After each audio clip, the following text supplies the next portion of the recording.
ਨਮਸਕਾਰ ਖਬਰਾਂ ਦੇ ਇਸ ਬੁਲੇਟਿਨ 'ਚ ਤੁਹਾਡਾ ਸਵਾਗਤ ਹੈ। ਮੈਂ ਹੰਗੀਤਾ ਸਕਸੈਨਾ। ਪਹਿਲਾਂ ਪੇਸ਼ ਨੇ ਚੋਣਵੀਆਂ ਖਬਰਾਂ। ਪ੍ਰਧਾਨ ਮੰਤਰੀ ਨਰਿੰਦਰ ਮੋਦੀ ਨੇ ਦੇਸ਼ ਦੇ ਸਭ ਤੋਂ ਵੱਡੇ ਡਰੋਨ ਮਹੋਤਸਵ 2022 ਦਾ ਕੀਤਾ ਉਦਘਾਟਨ। ਕਿਹਾ 2030 ਤੱਕ ਭਾਰਤ ਵਿਸ਼ਵ ਦਾ ਵੱਡਾ ਡਰੋਨ ਕੇਂਦਰ ਬਣ ਜਾਵੇਗਾ।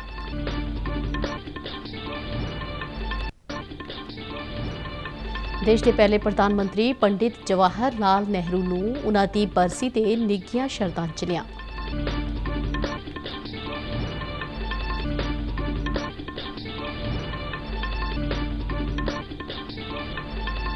ਦੇਸ਼ਵਿਆਪੀ ਕੋਵਿਡ ਟੀਕਾਕਰਨ ਮੁਹਿੰਮ ਨੇ 192 ਕਰੋੜ 97 ਲੱਖ ਤੋਂ ਵੱਧ ਖੁਰਾਕਾਂ ਦੇਣ ਦਾ ਅੰਕੜਾ ਪਾਰ ਕੀਤਾ। ਜੰਮੂ ਕਸ਼ਮੀਰ ਵਿੱਚ ਪਿਛਲੇ 3 ਦਿਨਾਂ ਦੌਰਾਨ ਹੋਏ 4 ਵੱਖ-ਵੱਖ ਮੁਕਾਬਲਿਆਂ ਵਿੱਚ 10 ਅੱਤਵਾਦੀ ਢੇਰ। ਤੇ ਹੁਣ ਖਬਰਾਂ ਵਿਸਥਾਰ ਨਾਲ। ਪ੍ਰਧਾਨ ਮੰਤਰੀ ਨਰਿੰਦਰ ਮੋਦੀ ਨੇ ਕਿਹਾ ਹੈ ਕਿ ਸਾਲ 2030 ਤੱਕ ਭਾਰਤ ਵਿਸ਼ਵ ਦਾ ਸਭ ਤੋਂ ਵੱਡਾ ਡਰੋਨ ਕੇਂਦਰ ਬਣ ਜਾਵੇਗਾ। ਅੱਜ ਨਵੀਂ ਦਿੱਲੀ ਦੇ ਪ੍ਰਗਤੀ ਮੈਦਾਨ ਵਿੱਚ ਦੇਸ਼ ਦੇ ਸਭ ਤੋਂ ਵੱਡੇ ਡਰੋਨ ਮਹੋਤਸਵ 2022 ਦਾ ਉਦਘਾਟਨ ਕਰਨ ਉਪਰੰਤ ਆਪਣੇ ਸੰਬੋਧਨ ਵਿੱਚ ਪ੍ਰਧਾਨ ਮੰਤਰੀ ਨੇ ਕਿਹਾ ਕਿ ਉਹ ਡਰੋਨ ਪ੍ਰਦਰਸ਼ਨੀ ਨੂੰ ਦੇਖ ਕੇ ਬਹੁਤ ਜ਼ਿਆਦਾ ਪ੍ਰਭਾਵਿਤ ਹੋਏ ਨੇ ਅਤੇ ਇਸ ਨਵੀਂ ਤਕਨਾਲੋਜੀ ਨੂੰ ਦੇਖ ਕੇ ਉਹਨਾਂ ਨੂੰ ਬਹੁਤ ਚੰਗਾ ਲੱਗਿਆ ਹੈ। ਪ੍ਰਧਾਨ ਮੰਤਰੀ ਨੇ ਕਿਹਾ ਕਿ ਹੁਣ ਹਰ ਖੇਤਰ ਵਿੱਚ ਡਰੋਨ ਦਾ ਇਸਤੇਮਾਲ ਹੋਣ ਲੱਗ ਪਿਆ ਹੈ ਅਤੇ ਆਉਣ ਵਾਲੇ ਦਿਨਾਂ ਵਿੱਚ ਡਰੋਨ ਦਾ ਇਸਤੇਮਾਲ ਹੋਰ ਜ਼ਿਆਦਾ ਵਧਣ ਦੀ ਸੰਭਾਵਨਾ ਹੈ। ਉਨ੍ਹਾਂ ਕਿਹਾ ਕਿ ਖੇਤੀ ਵਿੱਚ ਡਰੋਨ ਤਕਨੀਕ ਦੇ ਇਸਤੇਮਾਲ ਨਾਲ ਜਿੱਥੇ ਖੇਤੀ ਪੈਦਾਵਾਰ ਵਿੱਚ ਵਾਧਾ ਹੋਵੇਗਾ, ਉੱਥੇ ਹੀ ਕਿਸਾਨਾਂ ਨੂੰ ਵੀ ਵਧੇਰੇ ਫਾਇਦਾ ਹੋਵੇਗਾ। ਉਨ੍ਹਾਂ ਕਿਹਾ ਡਰੋਨ ਸੇਵਾ ਇੰਡਸਟਰੀ ਦਾ ਆਕਾਰ 30,000 ਕਰੋੜ ਰੁਪਏ ਦਾ ਹੈ ਅਤੇ ਅਗਲੇ 3 ਸਾਲਾਂ ਦੌਰਾਨ 5,000 ਕਰੋੜ ਰੁਪਏ ਦੀ ਸਰਮਾਏਕਾਰੀ ਇਸ ਖੇਤਰ ਵਿੱਚ ਹੋਵੇਗੀ ਅਤੇ 10,000 ਨਵੇਂ ਰੁਜ਼ਗਾਰ ਪੈਦਾ ਹੋਣ ਦੀ ਸੰਭਾਵਨਾ ਹੈ। ਪ੍ਰਧਾਨ ਮੰਤਰੀ ਨੇ ਕਿਹਾ ਕਿ ਡਰੋਨ ਨੂੰ ਲੈ ਕੇ ਦੇਸ਼ ਦੇ ਲੋਕਾਂ ਵਿੱਚ ਭਾਰੀ ਉਤਸ਼ਾਹ ਹੈ। ਸਮਾਰੋਹ ਨੂੰ ਸ਼ਹਿਰੀ ਹਵਾਬਾਜ਼ੀ ਬਾਰੇ केंद्रीय मंत्री ज्योतिरादित्य सिंधिया ने भी संबोधन किया। साथियों, इस महोत्सव में देश के अलग अलग हिस्सों से आए हमारे किसान भाई बहन भी हैं, ड्रोन इंजीनियर भी हैं, स्टार्टअप्स भी हैं, विभिन्न कंपनियों के लीडर्स भी यहां मौजूद हैं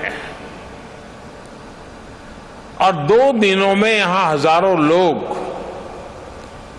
इस महोत्सव का हिस्सा बनने वाले हैं, मुझे पक्का विश्वास है। और अभी एक तो मैंने प्रदर्शनी भी देखी, लेकिन जो एक्चुअली ड्रोन के साथ अपना कामकाज चलाते हैं और उसमें कई युवा किसानों से मुझे मिलने का मौका मिला जो खेती में ड्रोन टेक्नोलॉजी का उपयोग कर रहे हैं। मैं उन युवा इंजीनियर से भी मिला जो ड्रोन टेक्नोलॉजी को प्रोत्साहित कर रहे हैं। आज 150 ड्रोन पायलट सर्टिफिकेट भी यहां दिए गए हैं। प्रधानमंत्री ने समारोह दौरान ड्रोन पायलट सर्टिफिकेट भी वंडे। 2 दिनों तक चलन वाले इस भारत ड्रोन महोत्सव ਵਿੱਚ 1,600 ਤੋਂ ਵੱਧ ਨੁਮਾਇੰਦੇ ਹਿੱਸਾ ਲੈ ਰਹੇ ਨੇ, ਜਿਨ੍ਹਾਂ ਵਿੱਚ ਉਦਯੋਗ ਜਗਤ ਦੀਆਂ ਕਈ ਹਸਤੀਆਂ, ਸਰਕਾਰੀ ਅਧਿਕਾਰੀ, ਵਿਦੇਸ਼ੀ ਰਾਜਦੂਤ, ਜਨਤਕ ਉਪਕ੍ਰਮ ਅਤੇ ਨਿੱਜੀ ਕੰਪਨੀਆਂ ਦੇ ਨੁਮਾਇੰਦੇ ਅਤੇ ਸਟਾਰਟਅਪਸ ਸ਼ਾਮਲ ਨੇ। ਇਸ ਡਰੋਨ ਮਹੋਤਸਵ ਦੌਰਾਨ ਭਾਰਤੀ ਹਵਾਬਾਜ਼ੀ ਖੇਤਰ ਨਾਲ ਸੰਬੰਧਿਤ ਵੱਖ-ਵੱਖ ਮੁੱਦਿਆਂ ਤੇ ਵਿਚਾਰ ਚਰਚਾ ਕੀਤੀ ਜਾਵੇਗੀ। ਪ੍ਰਦਰਸ਼ਨੀ ਵਿੱਚ 70 ਤੋਂ ਵੱਧ ਭਾਗੀਦਾਰ ਆਪਣੇ ਡਰੋਨਾਂ ਦਾ ਪ੍ਰਦਰਸ਼ਨ ਕਰ ਰਹੇ ਨੇ। ਉਪ ਰਾਸ਼ਟਰਪਤੀ ਐਮ ਵੈਂਕਈਆ ਨਾਇਡੂ 30 ਮਈ ਤੋਂ 7 ਜੂਨ ਤੱਕ ਗੈਬੋਨ, ਸੈਨੇਗਲ ਅਤੇ ਕਤਰ ਦੇ ਆਪਣੇ ਸਰਕਾਰੀ ਦੌਰੇ ਤੇ ਜਾਣਗੇ। ਉਨ੍ਹਾਂ ਨਾਲ ਇੱਕ ਉੱਚ ਪੱਧਰੀ ਵਫਦ ਵੀ ਜਾ ਰਿਹਾ ਹੈ। ਇਸ ਵਫਦ ਵਿੱਚ ਕੇਂਦਰੀ ਸਿਹਤ ਅਤੇ ਪਰਿਵਾਰ ਭਲਾਈ ਰਾਜ ਮੰਤਰੀ ਡਾਕਟਰ ਭਾਰਤੀ ਪਵਾਰ ਅਤੇ 3 ਸੰਸਦ ਵੀ ਸ਼ਾਮਲ ਨੇ। ਵਿਦੇਸ਼ ਮੰਤਰਾਲਾ ਨੇ ਕਿਹਾ ਕਿ ਇਨ੍ਹਾਂ ਤਿੰਨਾਂ ਦੇਸ਼ਾਂ ਦੀ ਉਪ ਰਾਸ਼ਟਰਪਤੀ ਦੀ ਇਹ ਪਹਿਲੀ ਯਾਤਰਾ ਹੋਵੇਗੀ। ਉਪ ਰਾਸ਼ਟਰਪਤੀ ਆਪਣੇ ਦੌਰੇ ਦੌਰਾਨ ਭਾਰਤ ਤੇ ਇਨ੍ਹਾਂ ਤਿੰਨਾਂ ਦੇਸ਼ਾਂ ਵਿਚਾਲੇ ਦੁਵੱਲੇ ਸੰਬੰਧਾਂ ਨੂੰ ਮਜ਼ਬੂਤ ਕਰਨ ਤੋਂ ਇਲਾਵਾ ਹੋਰ ਕਈ ਮੁੱਦਿਆਂ ਤੇ ਵੀ ਗੱਲਬਾਤ ਕਰਨਗੇ। ਉਨ੍ਹਾਂ ਦੀ ਕਤਰ ਦੀ ਯਾਤਰਾ ਦੋਹਾਂ ਦੇਸ਼ਾਂ ਵਿਚਾਲੇ ਕੂਟਨੀਤਿਕ ਸੰਬੰਧਾਂ ਦੀ ਸਥਾਪਨਾ ਦੇ 50ਵੀਂ ਵਰ੍ਹੇਗੰਢ ਨਾਲ ਸੰਬੰਧਿਤ ਸਮਾਰੋਹ ਦੀ ਤਿਆਰੀ ਨਾਲ ਵੀ ਜੁੜੀ ਹੋਈ ਹੈ। ਭਾਰਤੀ ਵਫਦ ਵੱਲੋਂ ਇਨ੍ਹਾਂ ਦੇਸ਼ਾਂ ਦੀ ਯਾਤਰਾ ਦੌਰਾਨ ਕਈ ਸਮਝੌਤਿਆਂ ਤੇ ਸਹੀ ਪਾਏ ਜਾਣ ਦੀ ਵੀ ਸੰਭਾਵਨਾ ਹੈ। ਪ੍ਰਧਾਨ ਮੰਤਰੀ ਨਰਿੰਦਰ ਮੋਦੀ 29 ਮਈ ਨੂੰ ਆਕਾਸ਼ਵਾਣੀ ਤੋਂ ਪ੍ਰਸਾਰਿਤ ਹੋਣ ਵਾਲੇ ਬਹੁਚਰਚਿਤ ਪ੍ਰੋਗਰਾਮ ਮਨ ਕੀ ਬਾਤ ਤਹਿਤ ਲੋਕਾਂ ਨਾਲ ਵਿਚਾਰ ਸਾਂਝੇ ਕਰਨਗੇ। ਇਸ ਪ੍ਰੋਗਰਾਮ ਰਾਹੀਂ ਪ੍ਰਧਾਨ ਮੰਤਰੀ ਵੱਖ-ਵੱਖ ਮੁੱਦਿਆਂ ਤੇ ਚਰਚਾ ਤੋਂ ਇਲਾਵਾ ਆਪਣੀ ਸਰਕਾਰ ਦੇ ਪ੍ਰੋਗਰਾਮਾਂ, ਨੀਤੀਆਂ ਅਤੇ ਦੇਸ਼ ਦੇ ਵੱਖ-ਵੱਖ ਹਿੱਸਿਆਂ ਵਿੱਚ ਵਿਲੱਖਣ ਕੰਮ ਕਰਨ ਵਾਲੇ ਲੋਕਾਂ ਬਾਰੇ ਵਿਚਾਰ ਚਰਚਾ ਕਰਦੇ ਨੇ, ਜਿਸ ਕਰਕੇ ਇਹ ਪ੍ਰੋਗਰਾਮ ਕਾਫੀ ਹਰਮਨ ਪਿਆਰਾ ਹੋ ਰਿਹਾ ਹੈ। ਪ੍ਰਧਾਨ ਮੰਤਰੀ ਨਰਿੰਦਰ ਮੋਦੀ ਨੇ ਅੱਜ ਆਪਣੇ ਟਵੀਟ ਵਿੱਚ ਕਿਹਾ ਹੈ ਕਿ ਅਗਲੇ ਹਫ਼ਤੇ ਪ੍ਰਸਾਰਿਤ ਹੋਣ ਵਾਲੇ ਮਨ ਕੀ ਬਾਤ ਪ੍ਰੋਗਰਾਮ ਲਈ ਉਹਨਾਂ ਨੂੰ ਕਈ ਇਨਪੁਟਸ ਮਿਲ ਰਹੀਆਂ ਨੇ। ਉਹਨਾਂ ਕਿਹਾ ਹੈ ਕਿ ਉਹਨਾਂ ਨੂੰ ਇਸ ਗੱਲ ਦੀ ਖੁਸ਼ੀ ਹੈ ਕਿ ਯੁਵਾ ਵਰਗ ਵੱਡੀ ਗਿਣਤੀ ਵਿੱਚ ਮਨ ਕੀ ਬਾਤ ਪ੍ਰੋਗਰਾਮ ਬਾਰੇ ਆਪਣੇ ਵਿਚਾਰ ਸਾਂਝੇ ਕਰ ਰਹੇ ਨੇ।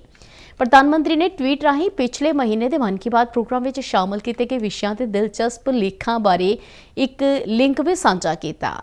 ਨਾਗਰਿਕ ਮਨ ਕੀ ਬਾਤ ਪ੍ਰੋਗਰਾਮ ਲਈ ਆਪਣੇ ਸੁਝਾਅ MyGov ਅਤੇ ਨਮੋ ਐਪ ਤੇ ਭੇਜ ਸਕਦੇ ਨੇ ਜਾਂ ਫਿਰ 1800 11 7800 ਤੇ ਵਿਚਾਰ ਰਿਕਾਰਡ ਵੀ ਕਰਵਾਏ ਜਾ ਸਕਦੇ ਨੇ। ਇਸ ਤੋਂ ਇਲਾਵਾ 1922 ਨੰਬਰ ਤੇ ਮਿਸਡ ਕਾਲ ਰਾਹੀਂ ਮਿਲਣ ਵਾਲੇ ਲਿੰਕ ਤੇ SMS ਭੇਜ ਕੇ ਵੀ ਸਿੱਧੇ ਪ੍ਰਧਾਨ ਮੰਤਰੀ ਤੱਕ ਸੁਝਾਅ ਭੇਜੇ ਜਾ ਸਕਦੇ ਨੇ। ਮਨ ਕੀ ਬਾਤ ਪ੍ਰੋਗਰਾਮ ਦਾ ਪ੍ਰਸਾਰਣ 29 ਮਈ ਨੂੰ ਸਵੇਰੇ 11 ਵਜੇ ਆਕਾਸ਼ਵਾਣੀ ਅਤੇ ਦੂਰਦਰਸ਼ਨ ਦੇ ਸਾਰੇ ਚੈਨਲਾਂ ਤੇ ਵੇਖਿਆ ਤੇ ਸੁਣਿਆ ਜਾ ਸਕਦਾ ਹੈ।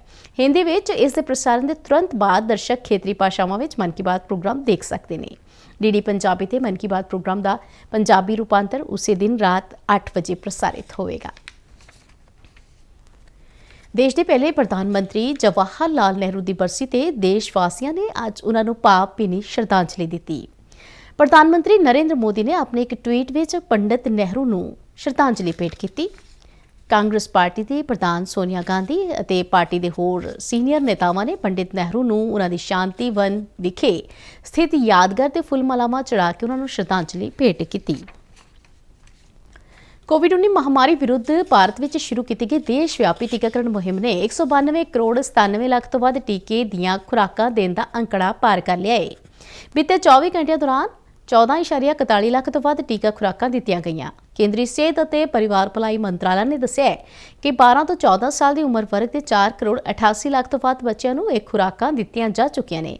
ਬੀਤੇ 24 ਘੰਟੇ ਦੌਰਾਨ 2710 ਨਵੇਂ ਕਰੋਨਾ ਮਾਮਲੇ ਸਾਹਮਣੇ ਆਏ ਨੇ ਅਤੇ ਦੇਸ਼ ਵਿੱਚ ਇਸ ਵੇਲੇ ਪੋਜ਼ਿਟਿਵ ਮਾਮਲਿਆਂ ਦੀ ਕੁੱਲ ਗਿਣਤੀ 15,814 ਹੈ, ਜਦਕਿ ਸਿਹਤਯਾਬੀ ਦੀ ਦਰ 98.75% ਹੈ। ਮੰਤਰਾਲਾ ਨੇ ਦੱਸਿਆ ਕਿ ਦੇਸ਼ ਵਿੱਚ ਹੁਣ ਤੱਕ ਕੋਰੋਨਾ ਦੇ ਕੁੱਲ 84 ਕਰੋੜ 88 ਲੱਖ ਟੈਸਟ ਕੀਤੇ ਜਾ ਚੁੱਕੇ ਨੇ, ਜਿਨ੍ਹਾਂ ਵਿੱਚ ਬੀਤੇ 24 ਘੰਟਿਆਂ ਦੌਰਾਨ ਕੀਤੇ ਗਏ 4,65,000 ਤੋਂ ਵੱਧ ਟੈਸਟ ਵੀ ਸ਼ਾਮਲ ਨੇ। ਕੇਂਦਰੀ ਖਪਤਕਾਰ ਮਾਮਲਿਆਂ, ਖੁਰਾਕ ਅਤੇ ਜਨਤਕ ਵੰਡ ਮੰਤਰਾਲਾ ਨੇ ਕਿਹਾ ਕਿ ਈ-ਕਾਮਰਸ ਪਲੇਟਫਾਰਮਾਂ ਤੇ ਝੂਠੀਆਂ ਸਮੀਖਿਆਵਾਂ ਦਾ ਮਾਮਲਾ ਕੇਂਦਰ ਦੇ ਰਡਾਰ ਅਧੀਨ ਹੈ।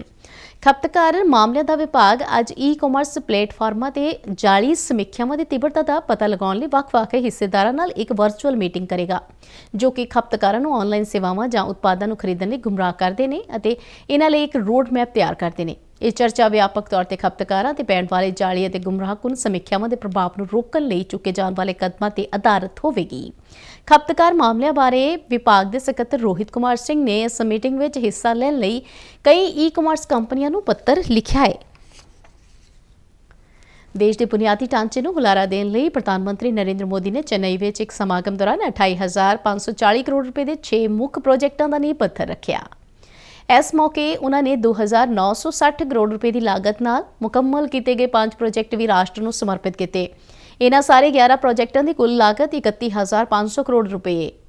ਜਿਨ੍ਹਾਂ ਪ੍ਰੋਜੈਕਟਾਂ ਨੂੰ ਮੁਕੰਮਲ ਕਰ ਲਿਆ ਗਿਆ ਹੈ, ਉਹਨਾਂ ਵਿੱਚ ਤੰਬਰਮ ਅਤੇ ਚੈਂਗਲਪੱਟੂ ਨੂੰ ਜੋੜਨ ਵਾਲੀ ਤੀਜੀ ਬ੍ਰੌਡਗੇਜ ਲਾਈਨ ਵੀ ਸ਼ਾਮਲ ਹੈ। ਇਸ ਤੋਂ ਇਲਾਵਾ ਤਾਮਿਲਨਾਡੂ, ਆਂਧਰ ਪ੍ਰਦੇਸ਼ ਅਤੇ ਕਰਨਾਟਕ ਦੇ ਕੁਝ ਹਿੱਸਿਆਂ ਨੂੰ ਜੋੜਨ ਵਾਲੇ 14,870 ਕਰੋੜ ਦੀ ਲਾਗਤ ਦੇ ਚੇਨਈ ਬੈਂਗਲੁਰੂ ਐਕਸਪ੍ਰੈਸਵੇ ਦਾ ਨੀਂਹ ਪੱਥਰ ਵੀ ਰੱਖਿਆ। ਪ੍ਰਧਾਨ ਮੰਤਰੀ ਮੋਦੀ ਨੇ ਇਸ ਮੌਕੇ ਆਪਣੇ ਸੰਬੋਧਨ ਵਿੱਚ ਕਿਹਾ ਕਿ ਤਾਮਿਲਨਾਡੂ ਦਾ ਸੱਭਿਆਚਾਰ ਅਤੇ ਭਾਸ਼ਾ ਬੇਮਿਸਾਲ ਹੈ ਅਤੇ ਤਾਮਿਲਨਾਡੂ ਵਿੱਚ ਮਨਾਏ ਜਾਣ ਵਾਲੇ ਪੋਂਗਲ ਅਤੇ ਪੁਥੁੰਡੂ ਤਿਉਹਾਰਾਂ ਦੀ ਗੂੰਜ ਕੈਨੇਡਾ, ਮਲੇਸ਼ੀਆ, ਨਿਊਯਾਰਕ ਅਤੇ ਦੱਖਣੀ ਅਫਰੀਕਾ ਤੱਕ ਹੈ। ਪ੍ਰਧਾਨ ਮੰਤਰੀ ਨੇ ਕਿਹਾ ਕਿ ਸਾਡੇ ਇਤਿਹਾਸ ਨੇ ਸਾਨੂੰ ਇਹ ਸਿਖਾਇਆ ਕਿ ਜਿਨ੍ਹਾਂ ਰਾਸ਼ਟਰਾਂ ਨੇ ਬੁਨਿਆਦੀ ਢਾਂਚੇ ਨੂੰ ਸਭ ਤੋਂ ਵੱਧ ਮਹੱਤਵ ਦਿੱਤਾ ਹੈ, ਉਹਨਾਂ ਰਾਸ਼ਟਰਾਂ ਨੇ ਵਿਕਾਸਸ਼ੀਲ ਦੇਸ਼ਾਂ ਤੋਂ ਵਿਕਸਿਤ ਦੇਸ਼ਾਂ ਵੱਲ ਆਪਣਾ ਕਦਮ ਵਧਾਇਆ ਹੈ। ਉਨ੍ਹਾਂ ਕਿਹਾ ਕਿ ਉਹਨਾਂ ਦੀ ਸਰਕਾਰ ਬੁਨਿਆਦੀ ਢਾਂਚੇ ਦੇ ਨਿਰਮਾਣ ਅਤੇ ਇਸ ਦੀ ਉੱਚ ਗੁਣਵੱਤਾ ਅਤੇ ਸਥਿਰਤਾ ਲਈ ਵਚਨਬੱਧ ਹੈ। ਪੰਜਾਬ ਦੇ ਮੁੱਖ ਮੰਤਰੀ ਭਗਵੰਤ ਮਾਨ ਨੇ ਜਰਮਨ ਦੇ ਸਰਮਾਏਕਾਰਾਂ ਨੂੰ ਸੂਬੇ ਵਿੱਚ ਸਰਮਾਏਕਾਰੀ ਦਾ ਸੱਦਾ ਦਿੰਦਿਆਂ ਕਿਹਾ ਕਿ ਸੂਬੇ ਵਿੱਚ ਉਦਯੋਗਿਕ ਅਤੇ ਕਾਰੋਬਾਰ ਦੀ ਤਰੱਕੀ ਲਈ ਵਧੇਰੇ ਮੌਕੇ ਨੇ। ਚੰਡੀਗੜ੍ਹ ਵਿੱਚ ਆਪਣੀ ਰਿਹਾਇਸ਼ ਤੇ ਮੁਲਾਕਾਤ ਕਰਨ ਵਾਲੇ ਜਰਮਨ ਅੰਬੈਸੀ ਦੇ ਆਰਥਿਕ ਅਤੇ ਗਲੋਬਲ ਮਾਮਲਿਆਂ ਦੇ ਮੰਤਰੀ ਡਾਕਟਰ ਸਟੀਫਨ ਕੋਚ ਅਤੇ ਭਾਰਤ ਵਿੱਚ ਜਰਮਨੀ ਦੇ ਊਰਜਾ ਮੁਖੀ ਡਾਕਟਰ ਵਿਨਫਰਾਈਡ ਡੈਮ ਨਾਲ ਗੱਲਬਾਤ ਦੌਰਾਨ ਮਾਨ ਨੇ ਕਿਹਾ ਕਿ ਜਰਮਨੀ ਦੀ ਇੰਜੀਨੀਅਰਿੰਗ, ਊਰਜਾ ਅਤੇ ਬਾਇਓਮਾਸ ਤੋਂ ਇਲਾਵਾ ਹੋਰ ਖੇਤਰਾਂ ਵਿੱਚ ਮੁਹਾਰਤ ਹੈ ਅਤੇ ਇਨ੍ਹਾਂ ਖੇਤਰਾਂ ਵਿੱਚ ਸਹਿਯੋਗ ਨਾਲ ਪੰਜਾਬ ਦੀ ਤਰੱਕੀ ਅਤੇ ਵਿਕਾਸ ਦੇ ਨਵੇਂ ਮੌਕੇ ਬਣਨਗੇ। ਮੁੱਖ ਮੰਤਰੀ ਨੇ ਕਿਹਾ ਕਿ ਉਹਨਾਂ ਦੀ ਸਰਕਾਰ ਉਦਯੋਗਿਕ ਵਿਕਾਸ ਵਿੱਚ ਪੰਜਾਬ ਨੂੰ ਦੇਸ਼ ਦਾ ਮੋਹਰੀ ਸੂਬਾ ਬਣਾਉਣ ਲਈ ਵਚਨਬੱਧ ਹੈ। ਉਹਨਾਂ ਕਿਹਾ ਕਿ ਸੂਬੇ ਵਿੱਚ ਉਦਯੋਗਾਂ ਦੀ ਸਥਾਪਨਾ ਵਿਸ਼ੇਸ਼ ਤੌਰ ਤੇ ਜਰਮਨ ਦੇ ਉਦਯੋਗਾਂ ਲਈ ਇੱਕ ਕਲਸਟਰ ਬਣਾਉਣ ਲਈ ਤਿਆਰ ਹੈ। ਉਹਨਾਂ ਦੱਸਿਆ ਕਿ ਜਰਮਨ ਦੇ ਸਰਮਾਏਕਾਰਾਂ ਦੇ ਕਈ ਮਹੱਤਵਪੂਰਨ ਪ੍ਰੋਜੈਕਟ ਪਹਿਲਾਂ ਤੋਂ ਹੀ ਪਾਈਪਲਾਈਨ ਵਿੱਚ ਨੇ। ਇਸ ਦੇ ਨਾਲ ਹੀ ਖਬਰਾਂ ਦਾ ਇਹ ਬੁਲੇਟਿਨ ਖਤਮ ਹੁੰਦਾ ਹੈ ਤੇ ਹੁਣ ਮੈਂ ਮਾਸਕ ਲਗਾ ਕੇ ਸਟੂਡੀਓ ਤੋਂ ਬਾਹਰ ਜਾ ਰਹੀ ਹਾਂ।